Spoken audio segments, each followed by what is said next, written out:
Bonjour, bonsoir, bonne année, bon anniversaire et bon anniversaire à tous. Bienvenue dans le Savoir du Pixel, l'émission qui parle de jeux et d'idées choses dessus.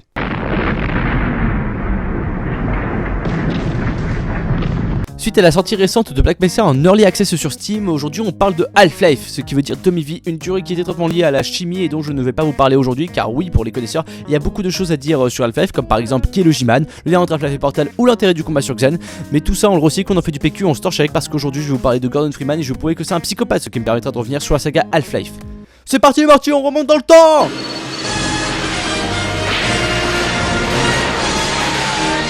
On remonte dans le dernier millénaire en 1996. Valve vient d'être fondé par Gabe Newell et Mark Harrington et décide de faire un jeu d'action en 3D en utilisant le moteur de Quake qu'ils ont retravaillé. Et putain, comment ça rend mieux. Quake, c'est moche. Half-Life, c'est moche, mais à l'époque, putain, c'est beau. C'est ta mère qui à l'époque est moche. 2 ans plus tard sort Half-Life avec du retard. Et oui, Valve commençait déjà à avoir du retard dès leur premier jeu et cette habitude n'est pas prête de changer. Le speech est assez simple. Tu es Gordon Freeman, un chercheur qui fait une expérience qui rate et qui doit survivre à ses conséquences, c'est-à-dire une apocalypse zombie alien tout droit venu d'une autre dimension.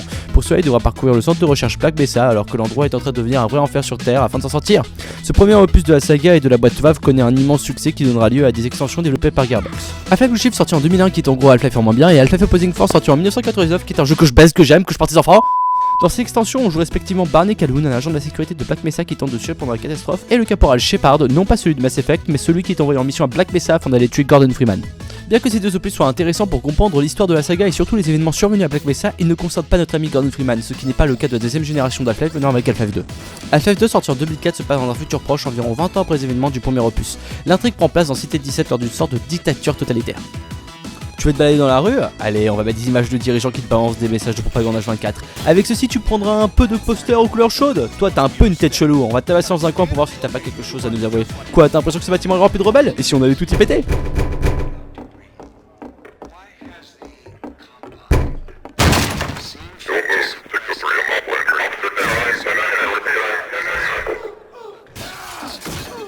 Staline est quand même une énorme source d'inspiration. C'est ici que Gordon Freeman intervient et sans trop savoir comment doit aider la résistance à combattre l'oppression. Encore une fois, face au succès, Valve développe des extensions à Half-Life 2, Half-Life 2 épisode 1 et Half-Life 2 épisode 2 sortis en 2006 et en 2007. Ces extensions sont tout simplement la suite de l'aventure de Gordon Freeman juste après les événements survenus de Half-Life 2. A mes yeux, Half-Life 2 comprend épisode 1 et 2, sinon l'aventure n'aurait aucun sens. Ou du moins une énorme ellipse narrative avant Half-Life 3. No spoil, mais les vrais comprendront. Maintenant je vous vois là, vous derrière votre écran en train de vous demander mais pourquoi est-ce que Gordon Freeman et tout ça, c'est un psychopathe et tout, moi j'ai pas vu, on n'a pas parlé de Gordon Freeman et tout ça, on y arrive bâtard. Mais sache que j'ai toutes les raisons de penser que c'est un dangereux malade mental. Je vous ai déjà dit plus tôt, mais Gordon Freeman est un scientifique, un diplômé du MIT spécialisé dans la recherche, quelqu'un de réfléchi qui a réussi à faire son chemin dans sa vie en utilisant ses connaissances et son intelligence. C'est donc un être posé, et bon, étant le personnage d'un FPS, on se dit pas que comme n'importe quel scientifique, il va rester dans son coin à se pisser dessus de peur. Il va quand même essayer de s'en sortir, n'est-ce pas? C'est pas un combattant, il va donc le plus possible éviter les combats. J'ai raison, n'est-ce pas?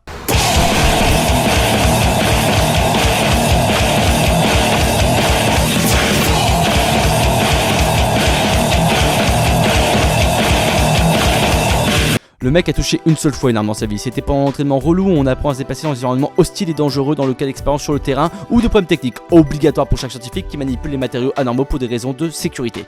Et tranquillement, sans aucune pression, il arrive à combattre des gens entraînés à se battre, spécialisés dans le domaine, et pas seulement quelques personnes, toute une armée, et ça c'est juste après être sorti d'une apocalypse zombie. Ce type est incroyable, il survit même à un putain de bombardement dans sa gueule. Laisse tomber Chuck Norris Fact et bonjour les Gordon Freeman Fact. Et ça c'est rien, le mec dans Half-Life 2 arrive à mener une révolution sans dire un seul mot. Vous imaginez le charisme qu'il doit dégager. On a reconnu les grands leaders de notre histoire pour leur talent d'orateur. Et bien ces gens-là, à côté de Gordon Freeman, sont tous des débutants. Essayer de convaincre toute une population de faire une révolution, rien qu'avec le regard pour voir. Mais ce qui définit le mieux Gordon Freeman, et je pense au discours que tient le dirigeant de la Cité 17 à son égard. How could one man have slipped through your force's fingers, time and time again? How is it possible?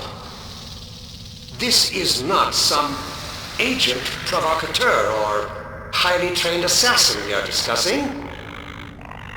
Gordon Freeman is a theoretical physicist who had hardly earned the distinction of his PhD at the time of the Black Mesa incident. I have good reason to believe that in the intervening years he was in a state that precluded further development of covert skills. The man you have consistently failed to slow, let alone capture, is by all standards simply that, an ordinary man. How can you have failed to apprehend him?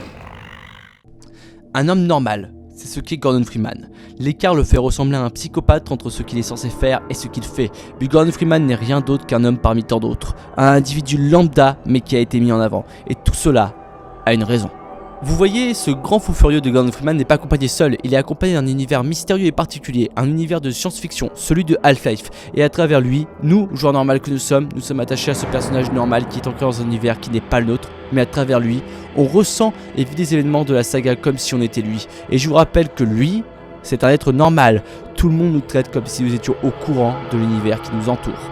Et de façon assez étrange, eh bien ça marche. Même si on connaît très peu le monde qui nous entoure, même si on est si peu au courant de la situation, on se sent ancré au plus profond de ce monde et dans ce milieu immersif. Et cette immersion à l'époque des deux Half-Life, le dernier étant sorti il y a 10 ans sans compter les extensions quand même, était révolutionnaire à l'époque et innovateur. L'innovation est ce qui définit Half-Life et je dirais même les jeux Valve de manière générale. Half-Life est tellement un truc de ouf qu'il est une énorme influence dans l'univers des jeux vidéo et qu'il a engendré des jeux phares par la suite. Par exemple, Valve ils se sont dit que le moteur qu'ils ont fait pour Half-Life il est super cool. Et si on faisait des mods avec pour s'amuser? Bim! Counter-Strike, un jeu qui vient d'avoir 16 ans et qui est encore aujourd'hui joué et est même un centre d'intérêt dans le e-sports. Avec Half-Life 2 ils ont fait un moteur encore mieux. Et si on faisait quelques mods avec BIM dans ta gueule, t'as le droit à porter à l'effort d'aide, y'a quoi? Et c'est là que je veux justement en venir. Écoutez-moi bien, car ce que je vais dire risque d'en choquer plus d'un, mais de manière générale, dans l'industrie des jeux vidéo, les gens ne veulent pas d'innovation. Et je vous vois vous dire dans un coin, mais non, c'est faux, les gamers n'arrêtent pas de demander plus d'innovation sur les forums, de nouveaux jeux vidéo, et les jeux Valve innovateurs comme Half-Life ou Portal marchent très bien. C'est ce que je pensais aussi avant de me dire à quel point ils marchent bien. Et le résultat m'a vraiment surpris. Comparons l'industrie du jeu vidéo à l'industrie du cinéma. Dans le cinéma, on a le droit à différentes catégories de films. Grosso merdo, il y a deux grandes catégories de films avec lesquelles le public aura un intérêt différent. Les gros blockbusters et les autres films. Lorsqu'un individu va voir un blockbuster, il part d'une base sûre, il sait qu'il va avoir un bon divertissement et que le film amusera et l'impressionnera un minimum. Mais il est difficile pour un individu lambda de se dire qu'il va voir un film qui ne fait pas partie de la famille des blockbusters, car ce n'est pas un investissement sûr. Tout le monde n'est pas prêt à payer une place de cinéma pour aller voir un film dont il ne sait pas grand chose de plus que la bande-annonce au final. Tandis que de l'autre côté, on a une société comme Marvel avec Avengers qui a fait plein de films, de bons divertissements et que plein de gens ont déjà vu plein de fois et dont on sait que le travail est de qualité quoi qu'il arrive.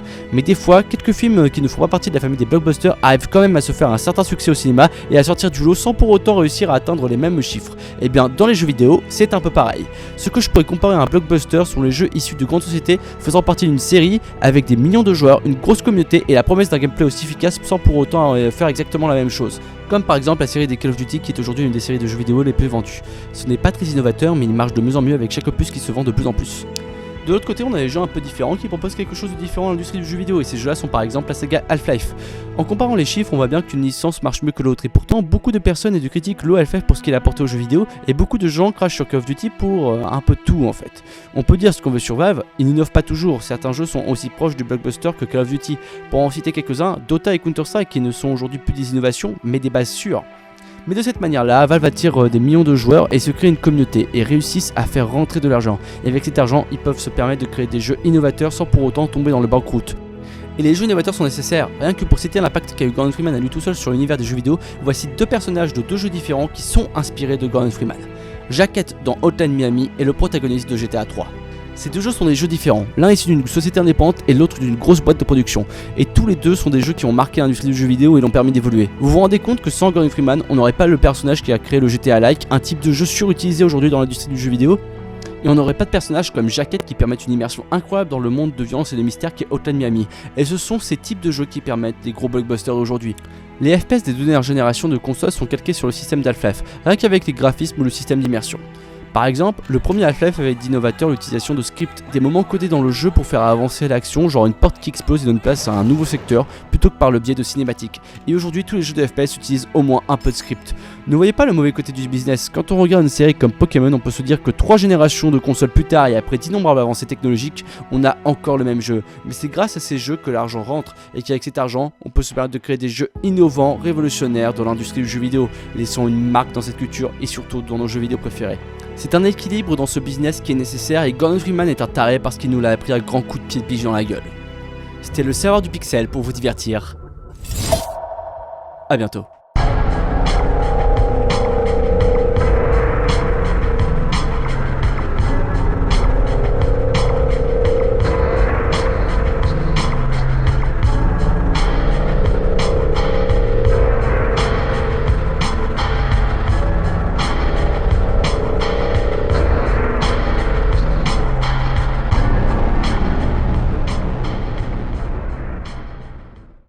Hey tout le monde, j'espère que mon émission vous a plu. Si oui, n'hésitez pas à vous abonner et à checker nos dernières vidéos. En attendant la prochaine vidéo, j'ai décidé de faire une petite expérience. Est-ce que vous êtes plutôt gros jeux vidéo du type Dead Space, Call of Duty, Assassin's Creed? Ou vous êtes plutôt jeux innovateurs comme Beyond Good and Evil, Half-Life, Portal? Ou aucun des deux? Ou même les deux? Commentez dans la description, je donnerai le résultat dans la prochaine vidéo. D'ici là, portez-vous bien, jouez à des jeux vidéo et à bientôt.